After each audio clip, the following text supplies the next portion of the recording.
Ang lulutuin natin ngayon ay sinigang. Ayan na. Tatadtarin muna natin yung karne. Hihiwain muna natin ng ganyan. Yan, ganyan. Tapos kamatis naman, hiwain natin ng kamatis. Yan, ganyan. Pagkatapos ng kamatis, sibuyas naman. Yan. Tapos bawang naman ang ating pipit-pitin. Yan, pitpit lang ng pitpit. So, luto na tayo. Salang na natin ang ating kaserola. Lagyan natin ng mantika. Yan.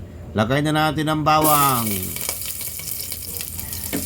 I-mekos-mekos lang natin ng konti. Mekos-mekos lang. Mekos-mekos. Mekos-mekos, mekos-mekos. Lagay na natin ang ating karne. Tapos i-mekos-mekos natin. Yan. Mekos-mekos lang. Tapos lagay na natin ang ating kamatis. Tapos sunod na natin ang sibuyas. At i-mekos-mekos natin. Mekos-mekos lang. Mekos-mekos. Yan. Ganyan. Tapos lagyan na natin ng patis. Isang balding patis para masarap. Yan. Lagyan natin ang paboritong MSG. Tapos lagyan na natin ang ground black pepper. I-mekos-mekos lang natin. Mekos-mekos lang. Mekos-mekos. Mekos-mekos. Lagyan na natin ng tubig na galing sa emburnal.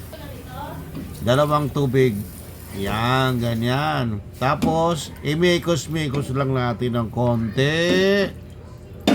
Lagyan natin ng takip. Pakuluin. At pagkakulo, pagkatapos ng isang pan, kumulo na, ilagay na natin ang ating pampaasim.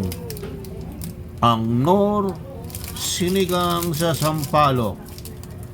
Knorr. Lagay na natin ang ating mga vegetables. I-mekos-mekos lang natin. Yan, mekos-mekos lang. Takpan natin, pakuluin lang. Lutuin na natin ang ating mga vegetables. At pagkakulo, ayan na, ilagay na natin ang ating kangkong. Kangkong. Tapos i-mekos-mekos lang natin. Tapos takpan natin. Takpan. Yan. Pakuluan lang ng konti. Pag kumulo, ayan na. Pwede na nating hanguin. Yan. Ganyan. Yun. Ayan na. Pwede na. Pwede na tayong kumain. Kainan na. Tanggalong?